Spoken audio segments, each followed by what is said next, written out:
আসসালামু আলাইকুম। আন্তর্জাতিক সংবাদে আপনাকে স্বাগতম। আজকের সংবাদের শুরুতেই জানিয়ে দিব, ট্রাম্পের হুঁশিয়ারির পর মার্কিন ক্ষেপণাস্ত্র হামলায় ইরানে নিহত 4, আহত 5। টানা 13তম রাতে অব্যাহত মার্কিন হামলা, কঠোর জবাবের হুঁশিয়ারি তেহরানের। নতুন কৌশলে যুদ্ধে নামতে প্রস্তুত ইরান, যুক্তরাষ্ট্র ও ইসরায়েলকে কঠোর জবাবের হুঁশিয়ারি। ইরানকে চড়া মূল্য দিতে হবে, মার্ক রুবিওর পাল্টা হুঁশিয়ারি।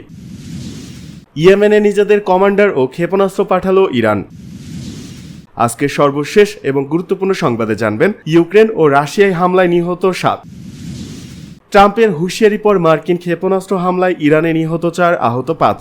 ইরানের দক্ষিণ পশ্চিমাঞ্চলের শহর আওয়াজের কাছে মার্কিন ক্ষেপণাস্ত্র হামলায় 4 জন নিহত এবং 5 জন আহত হয়েছেন। ইরানের আধা সরকারি সংবাদ সংস্থা তাসনিম নিউজ এজেন্সির এক প্রতিবেদনে এই হতাহতের তথ্য প্রকাশ করা হয়েছে। খুজেস্তান প্রদেশের স্থানীয় কর্মকর্তাদের বরাতে তাসনিম নিউজ জানায় যে মার্কিন ক্ষেপণাস্ত্রের আঘাতে হতাহতের এই ঘটনা ঘটে। হামলায় আহত 5 জনকে চিকিৎসার জন্য স্থানীয় হাসপাতালে নেওয়া হয়েছে। উল্লেখ্য, চলতি মাসের শুরুতে ইরান ও যুক্তরাষ্ট্র যুদ্ধ বন্ধে ইসলামাবাদ সমঝোতা স্মারকে সই করেছিল, কিন্তু এই চুক্তি এখনো পুরোপুরি ভেস্তে গেছে। যুক্তরাষ্ট্র টানা 13 দিন ইরানে হামলা চালিয়েছে। অপরদিকে পাল্টা হামলা হিসেবে উপসাগরীয় আরব দেশগুলোতে মার্কিন অবকাঠামোকে টার্গেট করেছে তেহরান। এদিকে টানা 13তম রাতে অব্যাহত মার্কিন হামলা, কঠোর জবাবের হুঁশিয়ারি তেহরানের। ইরানের বিভিন্ন সামরিক লক্ষ্যবস্তুতে টানা 13তম রাতের মতো বিমান হামলা চালিয়েছে যুক্তরাষ্ট্র। রাজধানী তেহরান সহ দেশটির একাধিক শহর ও উপকূলীয় এলাকায় বিস্ফোরণের খবর পাওয়া গেছে।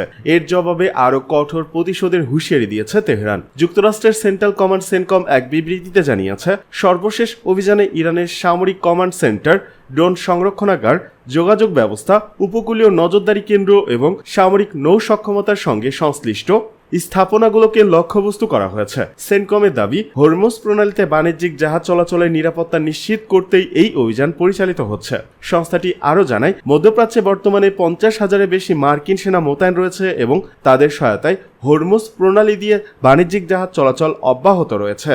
মার্কিন হামলার পর ইরানের বিভিন্ন এলাকায় একাধিক বিস্ফোরণের ঘটনা ঘটে। দেশটির রাষ্ট্রীয় সম্প্রচার মাধ্যম IRIB জানায়, খদ্দব শহরের উপকণ্ঠে 2টি ক্ষেপণাস্ত্র আঘাত এনেছে। এছাড়া খোররামবাদ, কোনারাক এবং কৌশলগত বন্দর নগরী জাসকেও বিস্ফোরণের খবর পাওয়া গেছে। বার্তা সংস্থা মেহের নিউজ জানায়, রাজধানী তেহরানের পূর্বাঞ্চলের সম্ভাব্য হামলা প্রতিহত করতে আকাশ প্রতিরক্ষা ব্যবস্থা সক্রিয় করা হয়েছে। বিভিন্ন এলাকায় নিরাপত্তা বাহিনীর তৎপরতা জোরদার করা হয়েছে। হরমুজগান প্রদেশের উপগভর্নর অলিউল্লাহ হায়াতিকে উদ্ধৃত করে ফার্স নিউজ জানায়, বন্দর আব্বাসের আবাসিক এলাকা তাপ্পে আল্লাহ আকবার এ হামলায় অন্তত 2 জন আহত হয়েছেন। অন্যদিকে খুজেস্তান প্রদেশের অন্তমিস্ক ও ওমিদিয়ে এলাকায় ক্ষেপণাস্ত্র হামলার খবর মিললেও সেখানে তাৎক্ষণিকভাবে হতাহতের তথ্য পাওয়া যায়নি। এদিকে কৌশলগতভাবে গুরুত্বপূর্ণ কেশম দ্বীপ ও আহবাস এলাকায় বিস্ফোরণের খবর এসেছে। স্থানীয় কয়েকটি সংবাদ মাধ্যমের দাবি, কেশম দ্বীপের আকাশে একটি ড্রোন ভূপাতিত করা হয়েছে, তবে এ বিষয়ে আনুষ্ঠানিকভাবে নিশ্চিত করা হয়নি। মার্কিন হামলার পর কঠোর প্রতিক্রিয়া জানিয়েছে ইরান। দেশটির পার্লামেন্টারি স্পিকার ও পররাষ্ট্রমন্ত্রী জানিয়েছেন, যুক্তরাষ্ট্র হামলা অব্যাহত রাখলে ইরানও পাল্টা সামরিক পদক্ষেপ চালিয়ে যাবে। ইরানের সামরিক সূত্রের দাবি, যুক্তরাষ্ট্রের আগ্রাসন বন্ধ না হলে প্রতিবার আরও শক্তিশালী ও বিধ্বংসী জবাব দেওয়া হবে। মধ্যপ্রাচ্য জুড়ে থাকা মার্কিন সামরিক স্থাপনাগুলোকে লক্ষ্য করে ভবিষ্যতে আরও কঠোর প্রতিশোধমূলক পদক্ষেপ নেওয়ারও হুঁশিয়ারি দিয়েছে তেহরান। এদিকে নতুন কৌশলে যুদ্ধে নামতে প্রস্তুত ইরান, যুক্তরাষ্ট্র ও ইসরায়েলকে কঠোর জবাবের হুঁশিয়ারি। যুক্তরাষ্ট্র যদি ইরানের দক্ষিণাঞ্চলের অবকাঠামো ও উপকূলীয় এলাকায় হামলা চালিয়ে যেতে থাকে, তাহলে যুদ্ধের নতুন অধ্যায়ে প্রবেশ করতে নিজেদের প্রস্তুতির কথা জানিয়েছে দেশটির সেনাবাহিনী। নতুন সামরিক কৌশল বাস্তবায়নের হুঁশিয়ারি দিয়ে দেশটির সংবাদ মাধ্যম মেহের নিউজকে এসব কথা জানিয়েছে ইরানের সেনাবাহিনীর মুখপাত্র ব্রিগেডিয়ার জেনারেল মোহাম্মদ আকরামিনিয়া।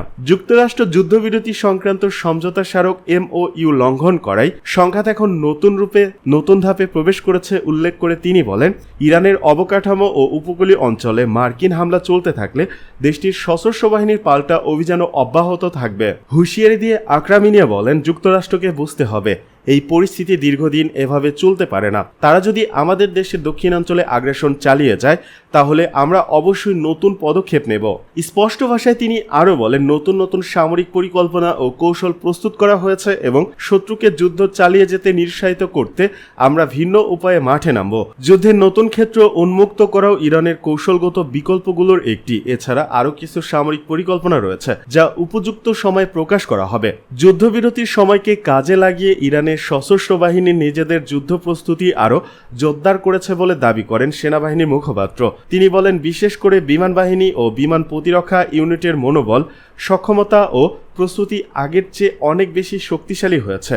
সম্ভাব্য স্থল অভিযান প্রসঙ্গে আকরামিনিয়া বলেন, ইরান কোনো ধরনের শত্রু আগ্রাসনকে অসম্ভব মনে করছে না এবং প্রতিটি সম্ভাব্য পরিস্থিতির জন্য প্রস্তুতি নিয়েছে। তার ভাষায়, শত্রু যদি স্থলপথে হামলার চেষ্টা করে তাহলে তাদের দুর্বলতা আকাশপথ বা দূরপাল্লার হামলার তুলনায় অনেক বেশি হবে। স্থলযুদ্ধে শত্রুর ওপর আরও বড় ধরনের ক্ষয়ক্ষতি ও হতাহত ঘটনার সুযোগ থাকবে এবং সেক্ষেত্রে আমাদের কার্যকারিতা অনেক বেশি। বক্তব্যের শেষ দিকে তিনি বলেন, ইরানের নিহত সেনা সদস্য এবং নিহত সর্বোচ্চ নেতার রক্তের প্রতিশোধ নেওয়া এখন দেশের জনগণের দাবি ও জাতীয় অঙ্গীকারে পরিণত হয়েছে। সেই লক্ষ্যেই সশস্ত্র বাহিনী তাদের পরিকল্পনা সাজিয়েছে। প্রসঙ্গত, সম্প্রতি যুক্তরাষ্ট্র ও ইরানের মধ্যে যুদ্ধবিরতি কার্যত ভেঙে পড়ার পর দুই দেশের মধ্যে আবারও পাল্টা হামলা শুরু হয়েছে। এরই মধ্যে তেহরান ঘোষণা দিয়েছে, যুক্তরাষ্ট্র সমঝোতার স্মারকে প্রতিশ্রুতি লঙ্ঘন করায় ইরানও ওই সমঝোতার অধীনে নিজেদের সব প্রতিশ্রুতি স্থগিত করেছে। এর ফলে মধ্যপ্রাচ্যের সংঘাত আরও বিস্তৃত হওয়ার আশঙ্কা তৈরি হয়েছে। ইরানকে চড়া মূল্য দিতে হবে, মার্ক রুবিওর পাল্টা হুঁশিয়ারি। ইরানের উপর চড়া মাসুল চাপানো হচ্ছে। তারা সজ্ঞানে ফিরে না আসা পর্যন্ত প্রতি রাতে এই ক্ষতির পরিমাণ বাড়তেই থাকবে। মার্কিন প্রেসিডেন্ট ডোনাল্ড ট্রাম্পের নীতি হলো চোখের বদলে মাথা নেওয়া। সংঘাতের মাঝে ইরানকে চরম মূল্য মেটাতে হবে বলে আবারও হুমকি দিয়েছেন মার্কিন যুক্তরাষ্ট্র। সেই সাথে তেহরান চুক্তি করার জন্য ব্যাকুল হলেও তারা এখনও প্রস্তুত নয় দাবি করেন তিনি। আনাদোলু বৃহস্পতিবার জানিয়েছে এই খবর। মার্কিন পররাষ্ট্রমন্ত্রী মার্কো রুবিওর দাবি, ইরান মার্কিন যুক্তরাষ্ট্রের সাথে আলোচনার জন্য অনুনয় বিনয় করলেও চুক্তির বেলায় তারা দায়িত্বশীল নয়। তেহরানের ক্ষমতায় থাকা ব্যক্তিরা চুক্তি ভেঙে ফেলে অথবা বারবার তা বদলাতে চায়। সে কারণেই তারা এখনও কোনো সমঝোতায় পৌঁছাতে তৈরি নয় বলে অভিযোগ করেন তিনি। তবে ইরানিদের রক্তচক্ষু দেখিয়ে রুবিও স্পষ্ট জানান, ইরানের ওপর চড়া মাসুল চাপানো হচ্ছে। তারা সজ্ঞানে ফিরে না আসা পর্যন্ত প্রতি রাতে এই ক্ষতির পরিমাণ বাড়তেই থাকবে। মার্কিন প্রেসিডেন্ট ডোনাল্ড ট্রাম্পের নীতি হলো চোখের বদলে মাথা নেওয়া, অর্থাৎ ইরানি প্রতিরোধ ভাঙতে বহুগুণ কঠোর আঘাত আনা হবে, যা তাদের চুক্তি করতে বাধ্য করবে। এদিকে তিনি দাবি করেন, ইয়েমেনের হুতিদের এই যুদ্ধ থেকে দূরে থাকার বার্তা দিয়েছে ওয়াশিংটন। রুবিও দাবি করেন, হুতিরা এতদিন বেশ বুদ্ধিমানের মতো দূরে থাকলেও তেহরানের মিষ্টি কথায় ভুলে শেষমেশ ফাঁদে পা দিয়েছে। বিশেষ করে সৌদি আরব ও লোহিত সাগরের জাহাজে হামলা চালিয়ে তারা নিজেদের বিপদে ফেলেছে। এই পরিস্থিতিকে উদ্বেগের বলে মনে করছেন মার্কিন কূটনীতিকরা। তারা চান হুতিরা যেন অবিলম্বে এই লড়াই থামিয়ে দূরে থাকে। এদিকে ইয়েমেনে নিজেদের কমান্ড ও ক্ষেপণাস্ত্র পাঠালো ইরান। লোহিত সাগরে বাণিজ্যিক জাহাজে হামলা চালানোর সক্ষমতা বাড়াতে ইয়েমেনের হুতি বিদ্রোহীদের কাছে Islamic revolutionary guard corps IRGC জ্যেষ্ঠ কমান্ডার, সামরিক উপদেষ্টা এবং ক্ষেপণাস্ত্র ও ড্রোন সরঞ্জাম বিমানে পাঠিয়েছে ইরান। ইরানি দুটি সূত্র, ইয়েমেনের তথ্যমন্ত্রী এবং একজন আঞ্চলিক নিরাপত্তা বিশ্লেষক সহ 4টি সূত্র নিশ্চিত করেছে যে গত 13 জুলাই তেহরান থেকে মাহান এয়ারের একটি বিমানে 10 থেকে 21 জন আইআরজিসি সদস্য ও সামরিক সরঞ্জাম পাঠানো হয়। সানা বিমানবন্দরে সৌদি সমর্থিত ইয়েমেন সরকারের হামলার কারণে বিমানটি গতিপথ বদলে হুদায়দা বন্দরে অবতরণ করে, যেখানে হুতিদের নতুন ক্ষেপণাস্ত্র ব্যবস্থার প্রশিক্ষণ দিতে এবং কার্যক্রমে অর্থের জন্য স্বর্ণ পাঠানো হয়েছিল। আইআরজিসি কমান্ডাররা পৌঁছানো মাত্র 3 দিন পর ইরানের নির্দেশে হুতিরা লোহিত সাগরের তেলপথ বন্ধ করার প্রস্তুতি শুরু করে এবং সৌদি আরবের বিরুদ্ধে নৌ অবরোধের ঘোষণা দিয়ে তেলের ট্যাঙ্কারে হামলা চালায়, যা রিয়াদ ও হুতিদের 4 বছরের যুদ্ধবিরতি বিনষ্ট করে।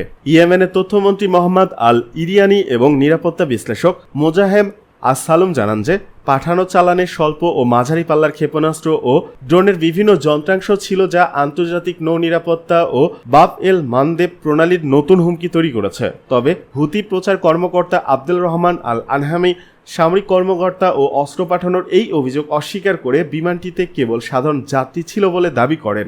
অপরদিকে ইরানের পররাষ্ট্র মন্ত্রণালয় মুখপাত্র ইসমাইল বাঘি জানান যে বিমানটি প্রয়াত সুপ্রিম লিডার আয়াতুল্লাহ আলী খামেনির জানাজায় অংশ নেওয়া হুতি প্রতিনিধি দল ও চিকিৎসাপ্রাপ্ত ইয়েমেনি নাগরিকদের ফিরিয়ে নেওয়ার কাজে ব্যবহৃত হয়েছিল। আজকে সর্বশেষ এবং গুরুত্বপূর্ণ সংবাদে জানবেন, ইউক্রেন ও রাশিয়ায় হামলায় নিহত 7। ইউক্রেনের পাভলোদারগাদ শহরে বৃহস্পতিবার রাশিয়ার হামলায় 3 জন নিহত হয়েছে। অন্যদিকে রাশিয়া ও রাশিয়ার দখলে থাকা ক্রিমিয়ায় ইউক্রেনের পাল্টা হামলায় কমপক্ষে 4 জন নিহত হন। নিহতদের মধ্যে 3 বছর বয়সী একটি শিশু রয়েছে। 4 বছরের বেশি সময় ধরে চলা এই যুদ্ধে চলতি গ্রীষ্মে বেসামরিক নাগরিকদের প্রাণহানি বেড়েছে। জাতিসংঘ জানিয়েছে 2022 সালে রাশিয়ার হামলার প্রথম বছরের পর গত মাস ছিল সবচেয়ে প্রাণঘাতী। এদিকে যুদ্ধবন্ধে কূটনৈতিক আলোচনা এখনও অচল অবস্থায় রয়েছে। ইউক্রেনের এক গুরুত্বপূর্ণ অঞ্চলের গভর্নর ওলেক্সান্ডার গানজা বলেন 3 জন নিহত হয়েছেন। পরে তিনি আরও বলেন 19 জন আহত হয়েছেন। আহতদের মধ্যে 2 বছর বয়সী একটু মেয়ে শিশু রয়েছে। সব আহত ব্যক্তিকে হাসপাতালে ভর্তি করা হয়েছে বলেও জানান তিনি। ইউক্রেনের পূর্ব মধ্যাঞ্চলের শহর পাভলোগ্রাদের যুদ্ধপূর্ব জনসংখ্যা ছিল প্রায় 1 লাখ। যুদ্ধজুড়ে শহরটি রাশিয়ার হামলার লক্ষ্যবস্তু হয়ে আসছে। রাশিয়ার কর্মকর্তারা জানায় জোরেনের শহরের উপকণ্ঠে ইউক্রেনের ড্রোন একটি বাড়িতে আঘাত এনে আগুন ধরিয়ে দিলে 3 বছর বয়সী এক শিশু নিহত হয়। মস্কো থেকে প্রায় 500 কিলোমিটার দক্ষিণে অবস্থিত ভোরেনেজে ইউক্রেন নিয়মিত ড্রোন হামলা চালিয়ে আসছে। পাল্টা হামলার অংশ হিসেবে কিয়েভ রাশিয়ার অভ্যন্তরে আরও গভীরে আঘাত আনছে। আঞ্চলিক গভর্নর আলেকজান্ডার গুসেভ জানান শিশুটির বাবা মা বিভিন্ন ধরনের আঘাত পেয়েছেন। এদিকে ক্রেমলিন নিযুক্ত কর্মকর্তারা জানায় রাশিয়ার দখলে থাকা ক্রিমিয়ায় রাতে ইউক্রেনের হামলায় 2 জন নিহত হয়েছেন। স্থানীয় কর্তৃপক্ষ জানায় রাশিয়ার বেলগোরদ অঞ্চলে ইউক্রেনের একটি ড্রোন হামলায় আরও একজন নিহত হয়েছেন। ইউক্রেন সীমান্তবর্তী এই অঞ্চলটিতে প্রায়ই হামলা হয়।